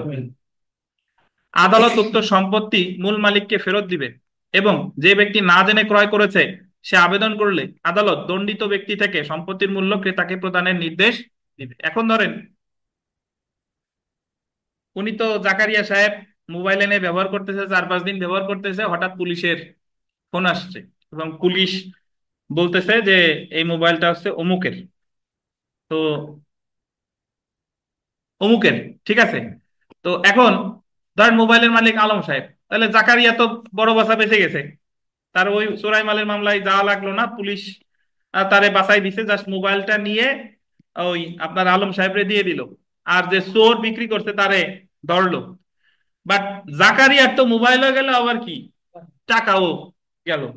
তো এক্ষেত্রে ওই মামলায় ওই যে যার আসামির যার বিচার হচ্ছে, সেই মামলায় জাকারিয়া গিয়ে ওই আসামির কাছ থেকে এই মূল্য ফেরত চাওয়ার জন্য, মানে মূল ক্রেতাকে প্রদানের জন্য দরখাস্ত করতে পারে। জাকারিয়াকে দরখাস্তটা করতে হবে কত ধারায়? আমাদের ফৌজদারি কার্যবিধির 519 ধারায়, এবং আদালত তাকে ওই আসামিকে নির্দেশ দিতে পারে যে তুমি ক্রয় মূল্য ফেরত দিবা কাকে? নিরপরাধ ক্রেতাকে। এটা আছে কত ধারায়? 519 ধারা। এরকম কিন্তু আমাদের মানে সমাজে অহরহ হয়। আমি জানার মতো একজনের ইয়া পড়লাম যে উনি সে 10,000 টাকাতে একটা মোবাইল কিনে আনছে, ঢাকার ওই যে মিরপুরে একটা সেকেন্ড হ্যান্ড মার্কেট আছে। কেনার পরে কয়েকদিন পর তার ফোনে ফোন আসছে, ফোন আইসে পুলিশ ফোন দিছে, তো বললো যে এটা হলো চোরাই ফোন, ভালোভাবে বাঁচতে চাইলে থানায় এসে দিয়ে যান। পরে থানায় এসে তো ফোন দিয়েই গেছে, উল্টো ওই মামলার হাতে বাঁচার জন্য পুলিশে আরো 5,000 দেয়া লাগছে। 519 ধারা আশা করি বুঝতে পারছেন ভাই। 519 ধারা আপনারা যখন প্র্যাকটিস করবেন আপনাদের জানা দরকার যে যে কোনো তৃতীয় ব্যক্তি যে যে এই টাকাটা হারালো, যাত্রী নিরপরাধ ক্রেতা, তাহলে আদালতের এই বিধান মনে করাই দিতে হবে, আদালতেরও এই ক্ষমতা আছে কত ধারায়? 519 ধারায়। ধন্যবাদ।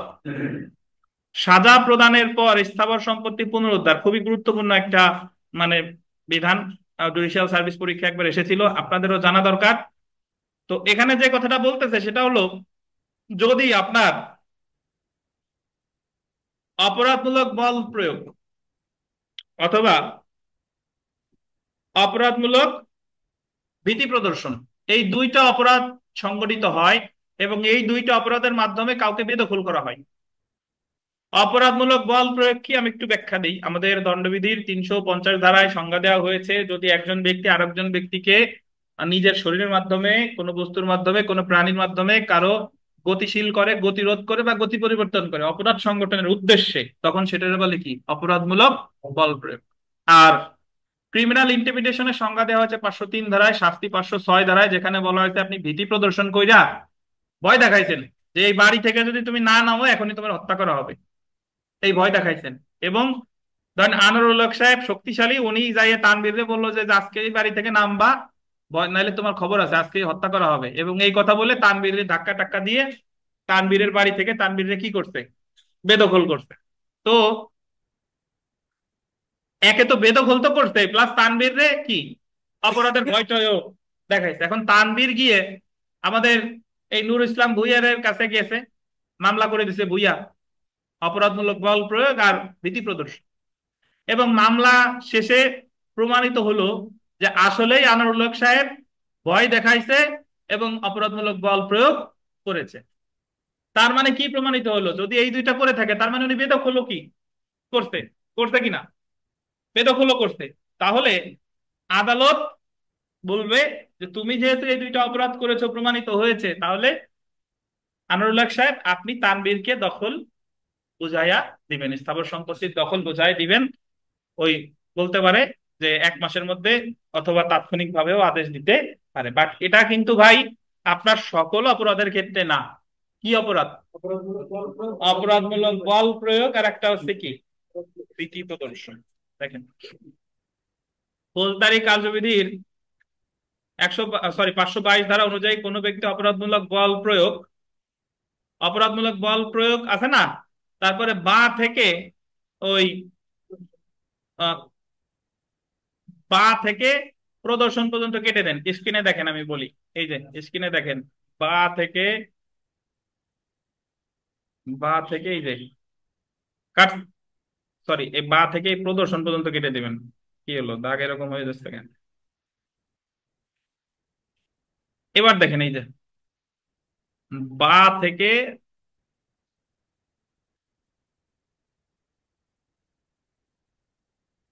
তাহলে এই বা, এক বা থেকে আরেক বা পর্যন্ত কাটবেন আর কি, ওই বাটা থাকবে। তাহলে ভাষাটা হবে এরকম: কোন ব্যক্তি অপরাধমূলক বল প্রয়োগ বা অপরাধমূলক ভীতি প্রদর্শনের অপরাধে দণ্ডিত হলে, ঠিক আছে, এবং আদালত দণ্ডদানের সময় যদি দেখে উক্ত ব্যক্তির এরূপ অপরাধের ফলে কোনো ব্যক্তি তার স্থাবর সম্পত্তি থেকে বেদখল হয়েছে, মানে যখন তার দণ্ড দেওয়া হয়েছে তার মানে তো আসলেই সেই অপরাধটা করছে, এবং আদালত যদি দেখে তার এরূপ দণ্ডের কারণে কেউ যদি কি হয় বলেন, বেদখল হয়, আহ, তখন আদালত উপযুক্ত মনে করলে দণ্ডদানের সময়, আন্ডারলাইন করবেন, দণ্ডদানের সময় মানে যখন দণ্ড দিচ্ছে ওই সময় বা পরবর্তী 1 মাসের মধ্যে বেদখল হওয়া ব্যক্তিকে দখল ফেরত দেওয়ার আদেশ দিতে পারে। বুঝতে পারছেন? তাহলে এটা প্রিলিমিনারি পরীক্ষার জন্য গুরুত্বপূর্ণ। সাধারণত এইভাবে প্রশ্ন আসে যে স্থাবর সম্পত্তির দখল ফিরিয়ে দেওয়ার আদেশ দিতে পারে কত ধারায়? 522 ধারায়। কোন ধরনের অপরাধের ক্ষেত্রে? অপরাধমূলক বল প্রয়োগ বা অপরাধজনক ভীতি প্রদর্শন। কখন ফিরাই দিবে? তাৎক্ষণিক অথবা কি 1 মাসের মধ্যে। ঠিক আছে? তো ধারা 522-এর মূল কথা হলো অপরাধমূলক বল প্রয়োগ, শক্তি প্রদর্শন বা অপরাধমূলক ভীতি প্রদর্শনের মাধ্যমে কাউকে স্থাবর সম্পত্তি থেকে বেদখল করা হলে আদালত অভিযুক্তকে দণ্ডদানের পাশাপাশি বেদখল হওয়া ব্যক্তিকে তার স্থাবর সম্পত্তির দখল ফিরিয়ে দিতে পারে। যদিও দখল ফিরিয়ে দেওয়ার দায়িত্ব কিন্তু আসলে ফৌজদারি আদালতের না, বাট এরকম একটা বিশেষ বিধান আছে আমাদের ফৌজদারি কার্যবিধির কত ধারায়? 522 ধারায়। 522 ধারায়। বুঝতে পারছেন? আনোয়ারুল হক সাহেব বুঝতে পারছেন? কি বুঝতেন একটু বলেন দিয়ে দেখি। রাষ্ট্র বাইরে অপরাধমূলক বল প্রয়োগ বা প্রদূষণ করে কোনো সম্পর্কে নিয়ে যায়, হুম। সে রাষ্ট্র বাইরে মামলা করলে আদালত করে আদায় দিতে পারে, ওই সম্পত্তি আবার ফিরে দেওয়া যাবে। কতদিনের মধ্যে? হুম। হুম। 1 মাস পরবর্তী। তাৎক্ষণিক ভাবেও পারে অথবা পরবর্তী 1 মাসের মধ্যেও পারে। তো আমরা যদি প্রশ্নের দিকে চলে যাই, প্রশ্ন এখানে পরবর্তী আমাদের প্রশ্নের গ অংশটুকু যেটা, সেটা বলছে যে 98, 100 ধারায় সার্চ ওয়ারেন্টের দরখাস্ত এবং কোন সম্পত্তি জিম্মায় নেওয়ার দরখাস্ত মোসাবেদা করুন। আমরা 98-100 এর দরখাস্ত কিন্তু ইতিমধ্যে পড়ে ফেলছি। যেটা বাকি আছে সেটা আছে হলো আপনার জিম্মায় নেওয়ার দরখাস্ত। তো আমরা একটু দেখি, দেখেন, চুরি মামলায় উদ্ধারকৃত মালামাল জিম্মায় নেওয়ার দরখাস্ত। বিজ্ঞ চিফ মেট্রোপলিটন ম্যাজিস্ট্রেট আদালত, ঢাকা, ধানমন্ডি থানার মামলা নং এত, রাষ্ট্র বনাম এজাহারকারী রাষ্ট্রপক্ষ বনাম করিম হোসেন। করিম হোসেন কি আসামি পক্ষ। তো ধারা 379, 379-তে হলো চুরি আছে, 380-তেও চুরি, ঘরের ভিতরে চুরি নাকি, আর 109-তে আছে প্ররোচনা। বিষয় চুরি মামলার উদ্ধারকৃত মালামাল জিম্মায় প্রদান প্রসঙ্গে। এই জায়গায় দেখছেন কোনো ধারা উল্লেখ করি নাই, বাট পরীক্ষায় যদি আসে, যদি মামলা আহ, চলমান থাকে তাহলে কত কত ধারায় দরখাস্ত করতে হবে? 516 ক ধারায়। আর যখন রায় দেওয়া হয়ে গেছে তখন জিম্মায় নেওয়ার দরখাস্ত কত? 517 ধারায়। তো দেখেন, অত্র মামলার এজাহারকারী পক্ষে বিনীত নিবেদন এই যে এই দরখাস্তটা তাহলে করতেছে কে? এজাহারকারী। এখন একটা জিনিস শুনেন, যে জিম্মায় নেওয়ার দরখাস্ত কে করতে পারে? এজাহারকারী না আসামি?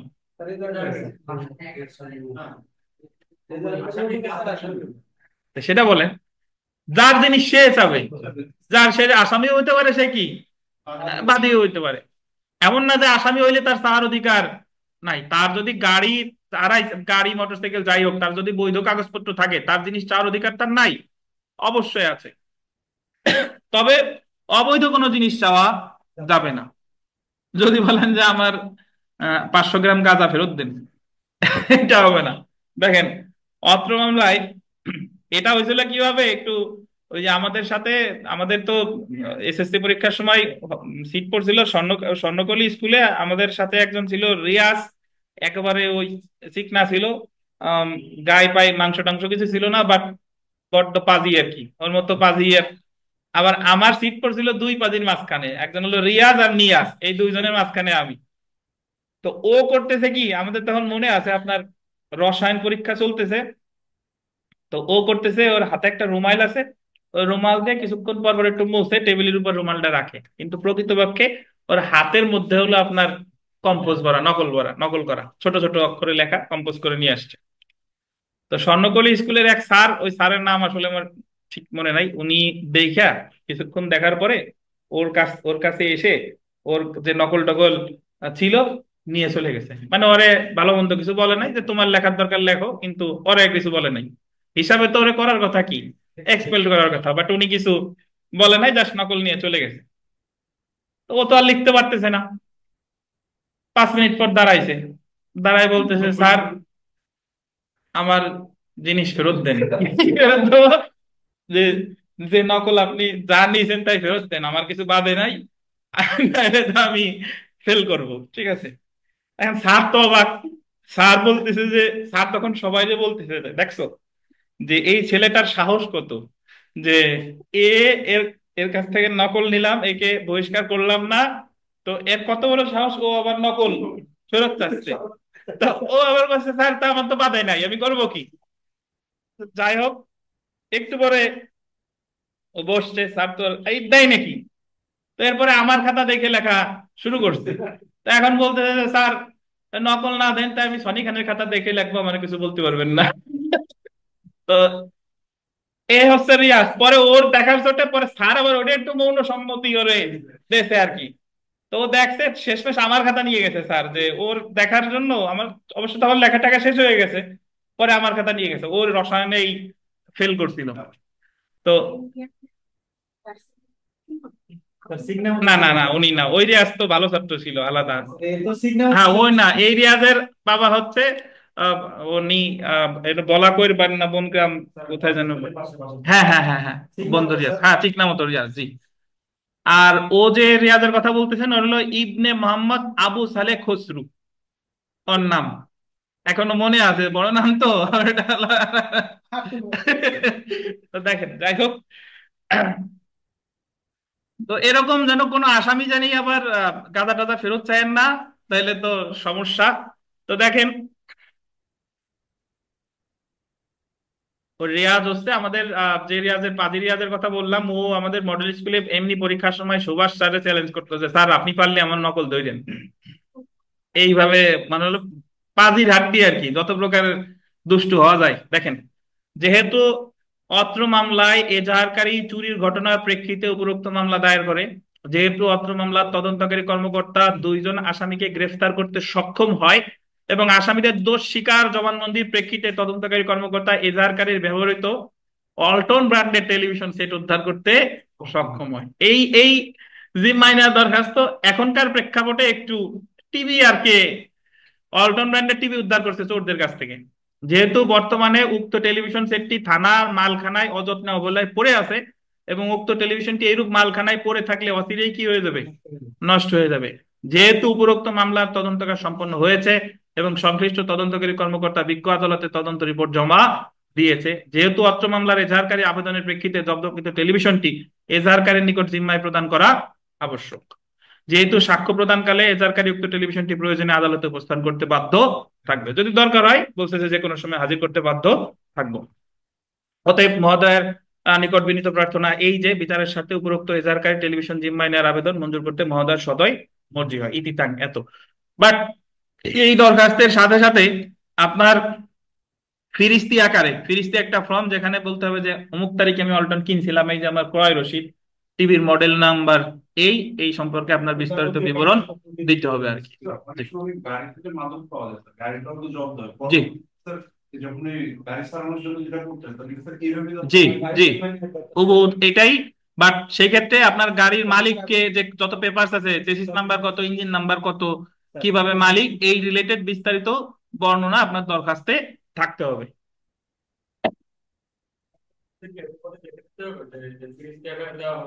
হ্যাঁ, ফিরিস্তি আকারে আপনারা তো দরখাস্ত বোধহয় লেখার নাই, সিনিয়র লেখাই না।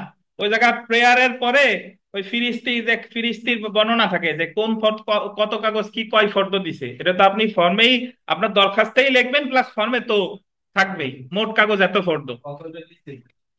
হ্যাঁ, অতএবের নিচে ইতিতাঙ্গের পরে। ফটোকপি জি জমা দিতে হয়েছে। জি জি না, আপনাদের লেখা লাগবে না, এটা হলো আমি এমনি প্র্যাকটিসের কথা বলতেছি। আপনাদের ফিরিস্তি দেওয়া লাগবে না, আপনারা এত এত ফিরিস্তি দেখা গেলো যে ফর্ম আবার কেউ আইকেন না, পেজে আইকে দিয়েছেন ফিরিস্তি ফর্ম দেয়। অনেক পাগল আছে ওই গল্প। আমাদের এক বন্ধু ছিল ক্লাস 8-এ, দেখবেন যে গোপালগঞ্জে যে দত্ত জুয়েলার্স আছে, সুব্রত দত্ত, সুব্রত বোধহয় শুভ্র দত্ত। তো ও এখন কানাডা থাকে। তো ও ওই ভালো ছাত্র ছিল, ও মোটামুটি ক্লাস 8-এ সমাজ পরীক্ষার সময় পরীক্ষায় আসছে যে রাজা রামমোহন রায়ের কৃতিত্ব অবদান পরিচয় আলোচনা করুন। তো ও কৃতিত্ব অবদান পরিচয় তো লেখছেই, রাজা রামমোহন রায়ের চিত্র আছে। মানে বিরল। তখন স্যার ডাকছে, যে সে বলতেছে যে এই খাতাটা কার। স্যার বলে, তুই সমাজে চিত্র আঁকছিস, সমাজে মানুষ লেখে সময় পায় না, আবার লেখছিস আবার চিত্র আঁকছিস। তো চিত্র এমন না যে হয় নাই, সে চিত্র ভালো আঁকছে, কিন্তু এটা তো মানে খাতায় সমাজ পরীক্ষায় ব্যক্তির চরিত্র কে আঁকে, চিত্র আর কি। তো এই ছিল আমাদের মোটামুটি 3 নাম্বার প্রশ্ন। এবং এখানে আমরা 98, 100 এবং 93 এটা বিস্তারিত আমরা পড়ছি। আপনাদের অনলাইন অফলাইন যারা আছেন, যতটুকু পড়লাম এটা নিয়ে কোনো প্রশ্ন আছে কিনা দয়া করে জিজ্ঞাসা করেন।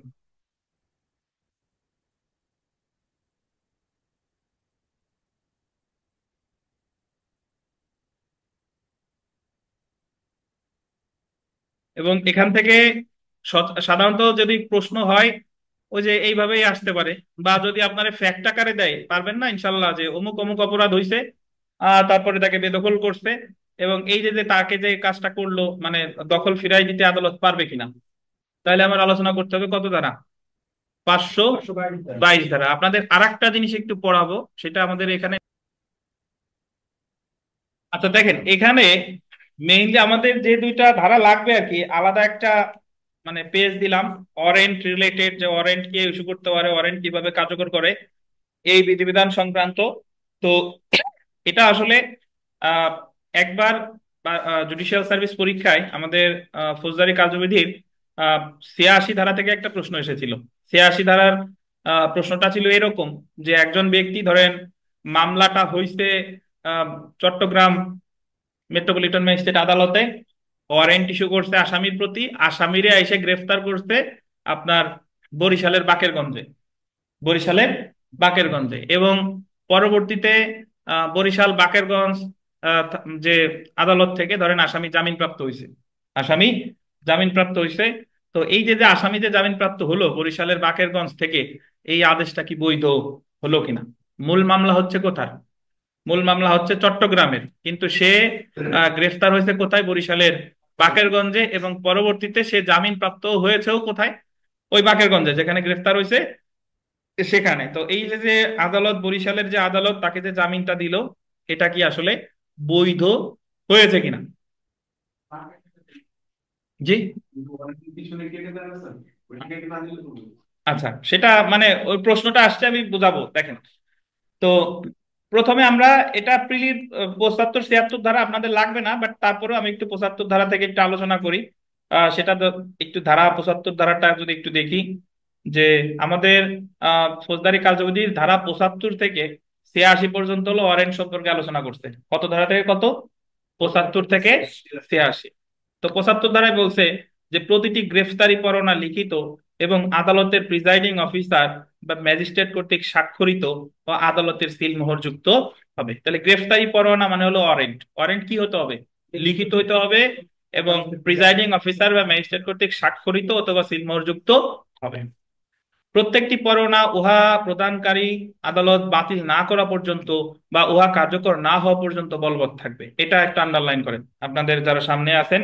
এটা আহ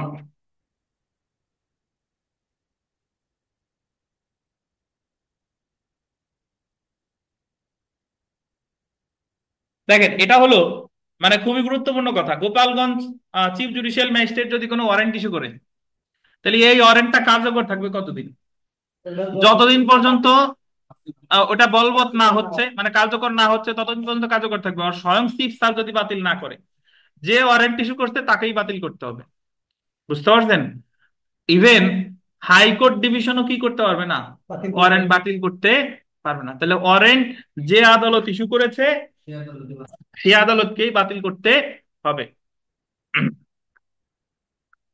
তো 76 ধারায় কি বলতেছে? আমরা ফৌজদারি কার্যবিধি 76 ধারায় বলতেছে যে আদালত জামানত গ্রহণের নির্দেশ দিতে পারবেন। যিনি পরোয়ানা কার্যকর করবেন, আদালত তাকে জামিন প্রদানের ক্ষমতা প্রদান করতে পারেন এবং পরোয়ানায় লিখিত নির্দেশে নিম্নলিখিত বিষয় থাকবে। এটা একটু বোঝার জিনিস আছে। মানে আমাদের ফৌজদারি কার্যবিধির 76 ধারায় বলতেছে, ধরেন পরোয়ানা ইস্যু করে তো আদালত, কার্যকর করে কে? পুলিশ। তাহলে ওই পরোয়ানায় লিখে দিতে পারে, পৃষ্ঠাঙ্কন করে দিতে পারে যে যে পুলিশ এটা কার্যকর করবে, ওয়ারেন্ট অনুসারে যে গ্রেফতার করবে, তার জামিন প্রদানের ক্ষমতা থাকবে। মানে যে পুলিশ গ্রেফতার করতেছে সেই ইনস্ট্যান্টলি তারা কি দিতে পারে? জামিন দেওয়ার ক্ষমতা। এই ক্ষমতা, এই বিধানটা বলছে আমাদের ফৌজদারি কার্যবিধির কত ধারায়? 76 ধারায়। যদিও এখন এই প্র্যাকটিস আর নাই, বাট 76 ধারার বিধান কিন্তু এখনো আছে। তো সেখানে কি কি উল্লেখ থাকবে? পুলিশ যদি জামিন দেয় তাহলে কি কি উল্লেখ থাকবে? জামিনদারের সংখ্যা, মানে কার জিম্মায় জামিন দেওয়া হলো, যে পরিমাণ অর্থের জন্য জামিনদারগণ বা যে ব্যক্তিকে গ্রেফতারের জন্য পরোয়ানা প্রদান করা হয়েছে ব্যক্তি যথাক্রমে দায়ী থাকবে। যে পরিমাণ অর্থ মানে উল্লেখ হয়েছে, বলে না 500 টাকার বন্ডে জামিন দেওয়া হলো বা 50,000 টাকার বন্ডে জামিন দেওয়া হলো, যে সময় তাকে আদালতে হাজির হতে হবে। পুলিশ তো তারা জামিন দিয়ে দিল, বাট ওই উল্লেখ থাকবে যে অমুক তারিখে তাকে অমুক আদালতে হাজির হতে হবে, ধার্য তারিখে অমুক আদালতে হাজির হতে হবে। তাহলে 76 ধারায় কি বললো ভাই? যে পুলিশ কর্মকর্তা ওয়ারেন্ট কার্যকর করছে তিনি কি করতে পারবে? জামিন দিতে পারবে। যদি কে ক্ষমতা দেয়? আদালত ক্ষমতা দেয়। এটাই বলছে ফৌজদারি কার্যবিধির কত ধারায়। ধন্যবাদ। 80 ধারাটা দেখেন, যে গ্রেফতারি পরোয়ানা কার্যকর করেছেন এমন কোন পুলিশ অফিসার বা অন্য কোন ব্যক্তি যাকে গ্রেফতার করা হবে তাকে পরোয়ানার সারমর্ম জানাবেন এবং প্রয়োজন হলে তাকে পরোয়ানাটি দেখাবেন। যারে আপনি গ্রেফতার করতে যাচ্ছেন তার অবশ্যই গ্রেফতারি পরোয়ানা দেখার কি আছে? অধিকার আছে। এটাই বলছে কত ধারায়? 80 ধারায়। 81 ধারাটা এখানে লেখে নাই। 81 ধারা হলো যে পরোয়ানা অনুসারে যদি কাউকে গ্রেফতার করা হয় যত দ্রুত সম্ভব নিকটস্থ ম্যাজিস্ট্রেটের কাছে হাজির করতে হবে। 82 ধারাটা দেখেন, যে গ্রেফতারি পরোয়ানা বাংলাদেশের যে কোনো স্থানে কার্যকর করা যাবে। কোথায় কার্যকর করা যাবে? যে কোনো স্থানে। 85 ধারা, আমাদের মেইনলি যে দুইটা ধারা লাগবে সেটা হলো মেইনলি লাগবে 86, বাট 85টা একটু জানতে হবে। 85 ধারা বলছে যে এক জেলা হতে ইস্যুকৃত পরোয়ানা যখন উহার বাইরে কার্যকর হয়, ধরেন গোপালগঞ্জের চিফ জুডিশিয়াল ম্যাজিস্ট্রেট একটা পরোয়ানা মানে ওয়ারেন্ট ইস্যু করছে, কার্যকর হয়েছে নড়াইলের ভিতরে। কোথায়? নড়াইল। তখন পরোয়ানা প্রদানকারী আদালত গ্রেফতার স্থান হতে 20 মাইলের মধ্যে না হলে গ্রেফতারকৃত ব্যক্তিকে উক্ত গ্রেফতারকৃত স্থানের ম্যাজিস্ট্রেট অথবা পুলিশ কমিশনার অথবা জেলা পুলিশ সুপারিনটেন্ডেন্টের নিকট হাজির করতে হবে। একটু বোঝার আছে। ওয়ারেন্ট ইস্যু করছে এক জেলা, গ্রেফতার করছে কি আর এক জেলায়। যদি যে আদালত ওয়ারেন্ট ইস্যু করছে সেই আদালত থেকে গ্রেফতারকৃত স্থানের দূরত্ব যদি 20 মাইলের মধ্যে হয়, কয় মাইলের মধ্যে? 20 মাইলের মধ্যে, তাহলে ওই আসামিকে যে আদালত ওয়ারেন্ট ইস্যু করছিল সেই আদালতে হাজির করতে হবে। উদাহরণস্বরূপ বলি, ধরেন গোপালগঞ্জের কোর্ট থেকে আমাদের চাপাইল ব্রিজের ওই পারে তো লোহা মানে নড়াইল, নাকি? নড়াইল, চাপাইল ব্রিজের ওই পারে নড়াইল, বাট দূরত্বটা কিন্তু 20 মাইলের কম। তখন বাগুডাঙ্গা একটা গ্রাম, বাগুডাঙ্গা গ্রাম থেকে গ্রেফতার করা হলো। বাগুডাঙ্গা গ্রাম হলো নড়াইলের মধ্যে। তাহলে ওয়ারেন্ট ইস্যু করছিল গোপালগঞ্জের আদালত, তাকে গ্রেফতার করলো নড়াইলের মধ্য থেকে, বাট যেখানে গ্রেফতার করছে সে জায়গা থেকে গোপালগঞ্জের আদালতের দূরত্ব কত? 20 মাইলের কম। তাহলে হাজির করবে আসামির কোথায়? গোপালগঞ্জ আদালতে। বুঝেন কিনা? যদি এমন হতো যে গোপালগঞ্জ থেকে ওয়ারেন্ট ইস্যু করছে, গ্রেফতার করছে কক্সবাজারে, তো অবশ্যই 20 মাইলের বেশি। তাহলে উক্ত গ্রেফতারকৃত স্থানের, এই যে দেখেন, ম্যাজিস্ট্রেট অথবা পুলিশ কমিশনার অথবা জেলা সুপারিনটেন্ডেন্টের নিকট হাজির করতে হবে। তাহলে গোপালগঞ্জ তো আর হাজির এক্ষেত্রে করবে না, কক্সবাজার গ্রেফতার করছে, যেহেতু কক্সবাজারের দূরত্ব গোপালগঞ্জ থেকে 20 মাইলের বেশি। তাহলে কক্সবাজারে কার কাছে হাজির করবে? আহ, জেলা পুলিশ সুপারিনটেন্ডেন্ট অথবা ম্যাজিস্ট্রেটের কাছে। বুঝতে পারছেন?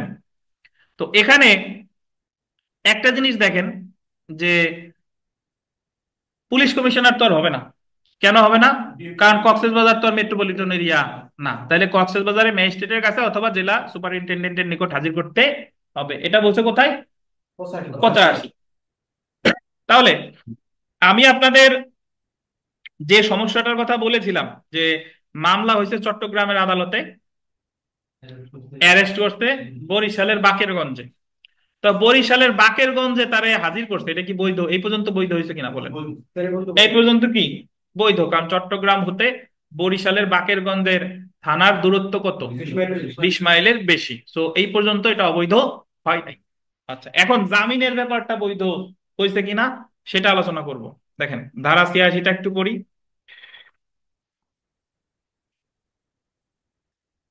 উক্ত ম্যাজিস্ট্রেট অথবা পুলিশ সুপারিনটেন্ডেন্ট অথবা পুলিশ কমিশনার তাকে সংশ্লিষ্ট এলাকার আদালতে প্রেরণ করতে নির্দেশ দিবেন। আচ্ছা, এখানে ম্যাজিস্ট্রেট বলতে যে বিষয়টা বোঝানো হয়েছে, এখানে আমি যতদূর মনে পড়ে, আমি একটু একটু শেয়ার হয়ে নাই, দাঁড়ান, আন্দাজে না বলে, ম্যাজিস্ট্রেট আমার যতদূর মনে পড়ে জেলা ম্যাজিস্ট্রেট অথবা নির্বাহী ম্যাজিস্ট্রেট। একটু দাঁড়ান।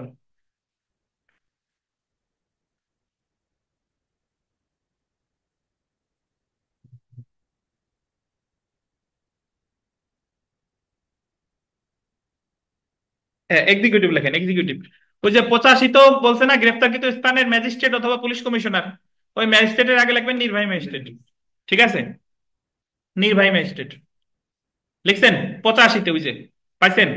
এবং 86-তেও উক্ত নির্বাহী ম্যাজিস্ট্রেট হবে, উক্ত নির্বাহী ম্যাজিস্ট্রেট অথবা পুলিশ সুপারিনটেন্ডেন্ট অথবা পুলিশ কমিশনার তাকে সংশ্লিষ্ট এলাকার আদালতে প্রেরণ করতে নির্দেশ দিবেন। মানে তাকে তো, মামলাটা চট্টগ্রামের, গ্রেফতার করা হলো বরিশালের বাকেরগঞ্জে, বাকেরগঞ্জের কার কাছে হাজির করবে? হয় নির্বাহী ম্যাজিস্ট্রেটের কাছে অথবা জেলা পুলিশ সুপারিনটেন্ডেন্টের কাছে। এবং ওনরা তাকে পাঠাবে কার কাছে?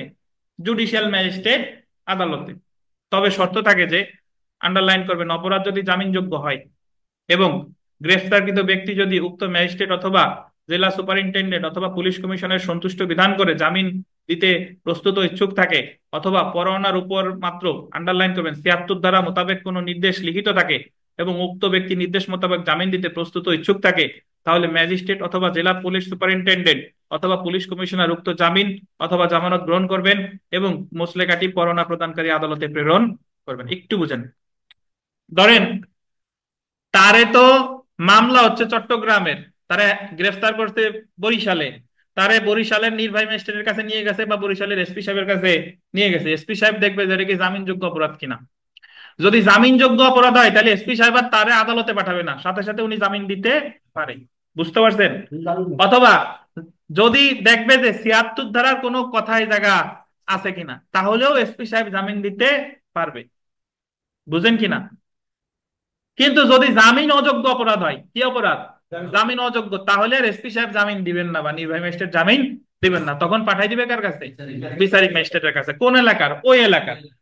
দেখেন, তবে দেখেন, জামিন অযোগ্য অপরাধ হলে বা 76 ধারা অনুসারে কোনো নির্দেশনা না থাকলে দায়রা জজ বা মহানগর দায়রা জজ বা সিএমএম বা সিজিএম বা বিশেষ ক্ষমতাপ্রাপ্ত প্রথম শ্রেণী ম্যাজিস্ট্রেট গ্রেফতারকৃত ব্যক্তিকে লেখেন, গ্রেফতারকৃত ব্যক্তিকে 497 ধারার শর্ত সাপেক্ষে অন্তর্বর্তীকালীন জামিন বা ইন্টারিম বেল প্রদান করে ধার্য তারিখে পরোয়ানা প্রদানকারী আদালতে হাজির হওয়ার নির্দেশ প্রদান।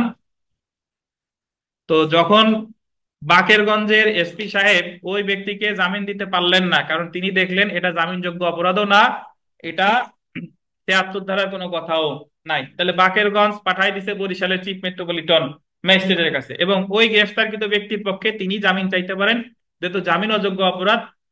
আমলি আদালতে জামিন চাইবেন কত ধারায়? 497 ধারায়। এবং বরিশাল চিফ মেট্রোপলিটন ম্যাজিস্ট্রেট আদালত তাকে অন্তর্বর্তীকালীন জামিন দিবে কিসের শর্তে? ধার্য তারিখে তুমি হাজির হবা কোথায়? চট্টগ্রামের আদালতে। বুঝতে পারছেন? তাহলে এখানে বেশ কতগুলো বিষয় আছে। তাহলে ওই যে যে চট্টগ্রামের মামলায় বরিশালে তারা গ্রেফতার করলো, বরিশালে হাজির করলো, বরিশালে তারা আদালত তারা জামিন দিল, এটা কি বৈধ কিনা? বৈধ কিনা বলেন? বৈধ। তাহলে আমার এখানে মোটামুটি আলোচনা করতে হবে কত কত ধারা? 85 আর 86। ঠিক আছে, নর্মালি 86 আলোচনা করলে হয়, বাট 85 করলে আরো ভালো হয়, যেহেতু ওই যে 20 মাইলের ব্যাপারটা। যদি এটা 20 মাইলের মধ্যে হতো, চট্টগ্রাম থেকে বরিশালের দূরত্ব 20 মাইলের মধ্যে হতো, তাহলে হাজির করতো কোথায়? ওই যে চট্টগ্রামে হাজির করতো, নাকি?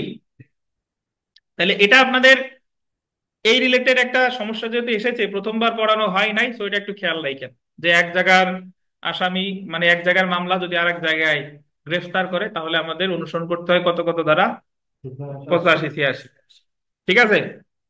বুঝছেন? অনলাইনে কেউ না বুঝলে প্রশ্ন করেন।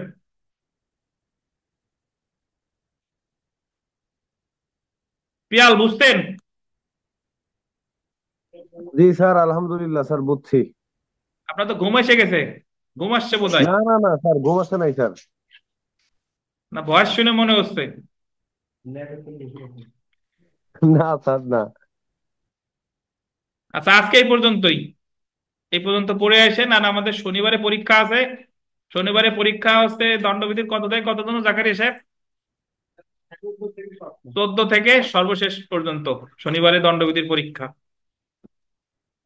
প্রশ্ন করে টেবিলের উপর থাকবে, এসে পরীক্ষা দেবে, দেওয়া শুরু করে দেবেন ইনশাল্লাহ। হয়তোবা দুই একজন আসতে পারেন সর্বোচ্চ, নাকি?